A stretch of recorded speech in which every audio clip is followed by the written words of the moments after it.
Hello, my name is Jonathan Saul. I am one of the founders and operating partner at Brighton Recovery Center. Today, I'm going to talk about outcomes and why we feel outcomes are so important in the treatment industry. Outcomes are defined as the result of one thing or another over a period of time. So in treatment, we try to measure how somebody is doing when they get into treatment versus how they're doing when they've completed treatment and they're leaving treatment. For Brighton Recovery Center, we feel that it's important to measure outcomes via a third-party research group. So then that way we know that all of our data is objective and we can feel confident in sharing this data with you as unbiased. We chose to engage in this process because we feel like outcomes are a great way to inform care. What I mean by outcomes informing care is we take a particular set of data and we look at that data and judge what it means for the treatment process. So for example, you have people coming into treatment that have a significant amount of trauma. More and more we're seeing these amounts of trauma increasing as people come to us for treatment and go through the treatment program.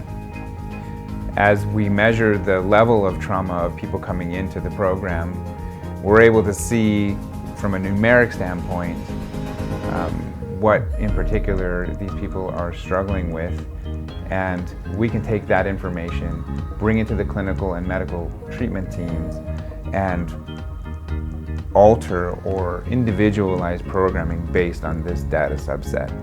I feel that using this kind of information in treatment really helps us hone into the specifics of what's going on with each individual person and allows us to be more effective in treating these people from a clinical, therapeutic standpoint. One of my goals in treatment for our individuals and families that come through treatment is to move as far away from inside-the-box treatment. I want to get rid of the one-size-fits-all model. One of the ways that we can do that is by looking at outcomes data and tailoring our program specifically for the kind of demographic that we treat here. So back to my trauma example, as we see people coming into treatment with more significant trauma and we're measuring these levels of trauma through data collection, at assessment a week after that, and every week after that, we're watching levels increase or decrease accordingly, and we're able to bring this data into our treatment team meetings and alter care individually for each person. That means that individual therapy modalities can be altered and changed based on any kind of empirically based therapeutic approach, such as specific trauma treatments like EMDR. It also means that we can look at our group schedule and what we offer throughout the day in the structured programming, and we can shift and alter our group content to reflect more of a mental health side of what we're seeing in the milieu versus the addiction side. We generally have a great combination of both. But if we're seeing a lot of trauma in the house, we will offer more trauma-informed groups and more process groups to help people move towards resolving some of these issues, at least giving them a strong base to move from treatment into aftercare, continuing the resolution of their trauma. So, what do some of these numbers look like? I can tell you that based on what we have collected so far and what we have published in terms of our data set, the amount of information I have is immense. So I'm going to try to give you some of the highlights on what treatment at Brighton Recovery Center looks like from a data perspective. The data that I will share with you today is based on a 1-year sample of patients that have been through Brighton Recovery Center's program. That totals 360 patients. So to give you an example of how we're using this data to inform care, I'll stick with the trauma example because it is a real issue and pertinent to this discussion.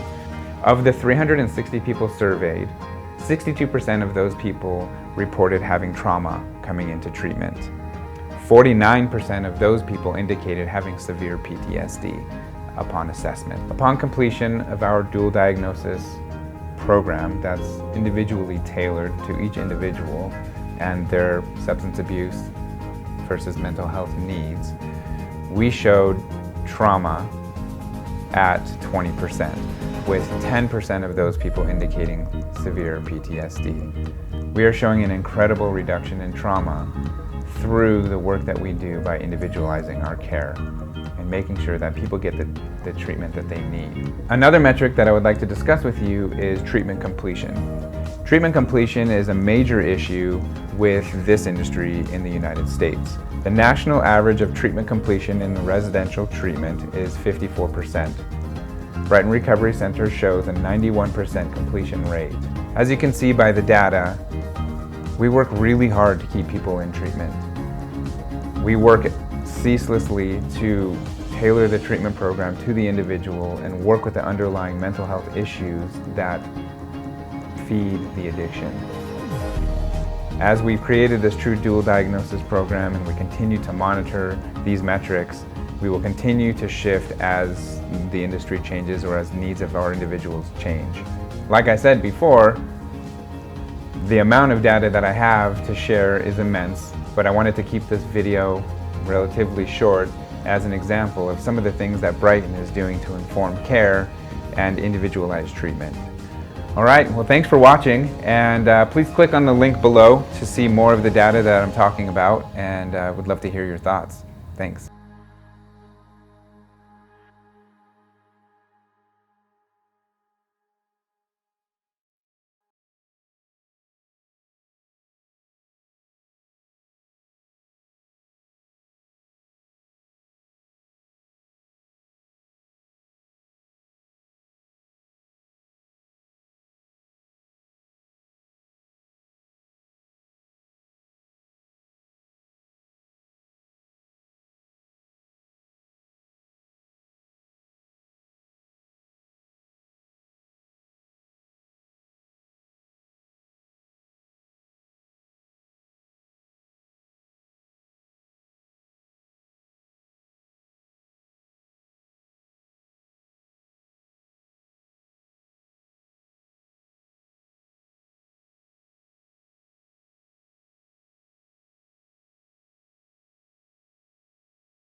The Brighton Community Center is a novel idea and community-based program here in Utah. With the model of the community center, we are seeking to change the industry and the way that services and connection are offered in the recovery community.